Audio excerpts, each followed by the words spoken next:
It's time to stop checklisting your life and saying, I'll be good enough when. You are more important than those things. Hey, it's me. So, this topic is something I still struggle with, the balance between hope and despair. When wanting reminds you of what you didn't get or what you expected, but it didn't work out.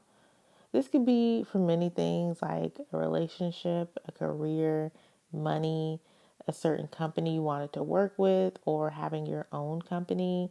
Maybe it was a certain craft or a skill.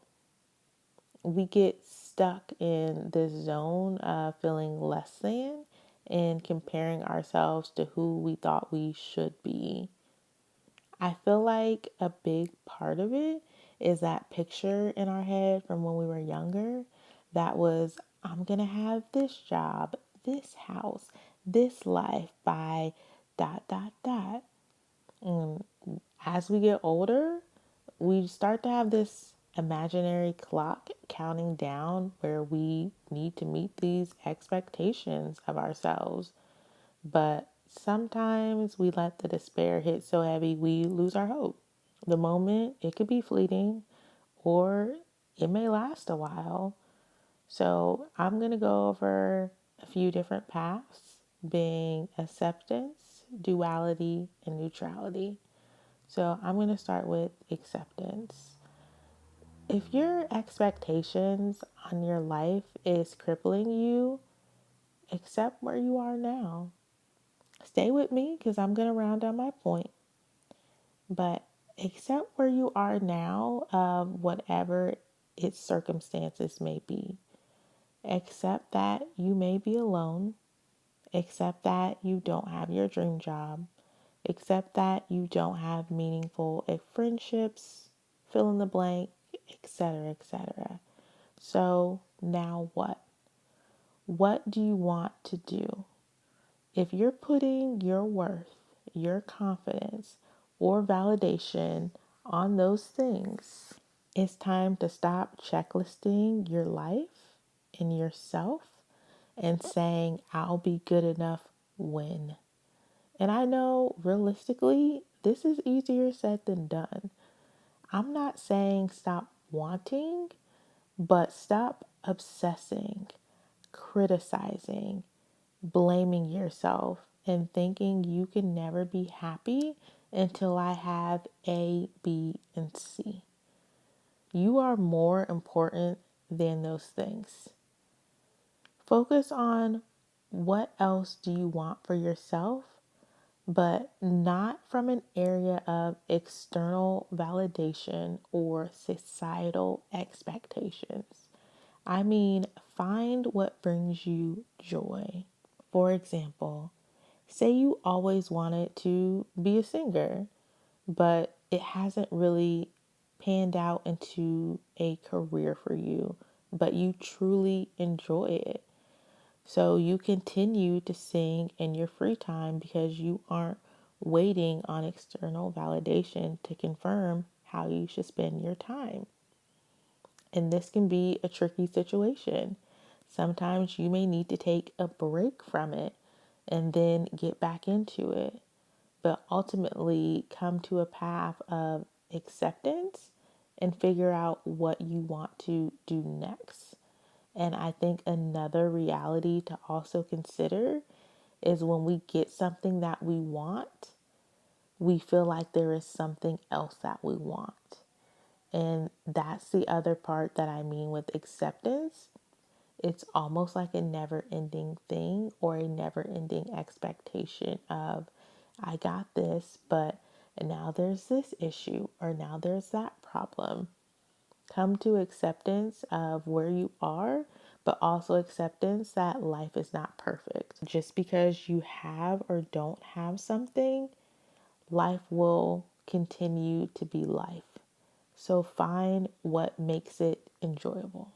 The other path is duality. Understanding that two things can be true. You hope you get this job you've always wanted, but you have been let down in the past from other work experiences. So you still remain in hope to achieve this goal, and you recognize the hurt from feeling disappointed. You continue to try again, but you gather data from those disappointing experiences on how you can make shifts to improve. That reminds me of this podcast, Flow Dreaming. And there was an episode called Forgive Yourself for Disappointing Yourself.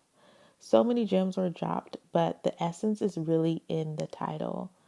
Duality may be easier to achieve if you can forgive yourself when needed and meet in the middle, but what feels good and what feels bad, to not let your past become your present.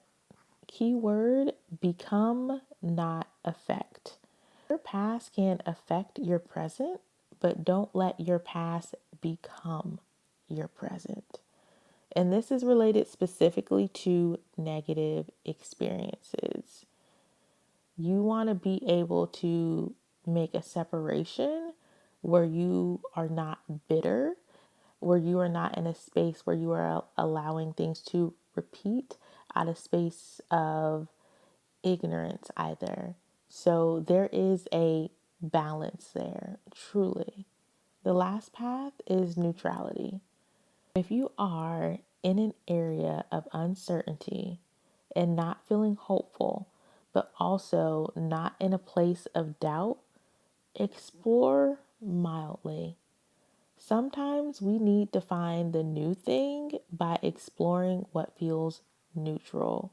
Keyword: neutral. If you know you dislike it, then disregard it. But the point being of neutral is that you may stumble into something you like.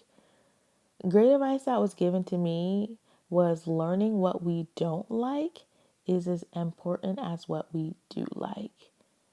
So try new things. Do something that you didn't think to try before, because you're one step closer of figuring out what does work for you. Think of it like food. Did you think that you disliked something, then you found out that you actually enjoyed it? For me, that thing was guacamole. I thought it was gross, green, weird looking mush for years. Then I couldn't even remember the last time that I actually had it. And when I tried it again, I loved it. I think we get so caught up rushing ourselves like the clock is going to run out. What if you found your passion at 50 and you had a successful business and became a millionaire? This reminds me of something I saw in a movie, and this is going to be a massive summary. But there was this guy, and he worked in old-fashioned heating, and there would be this white goo on the wallpaper from it. He realized that his kids liked playing with the goo more than they liked playing with modeling clay. So he decided to color it, and eventually that idea turned into Play-Doh. Like I said, it was summarized, but you get the point. He tried something new and something different with something that he wasn't expecting, and it worked out for him. I'm going to end in a quote that's related to the Play-Doh story. We're all one small adjustment away from making our lives work. Thanks for listening.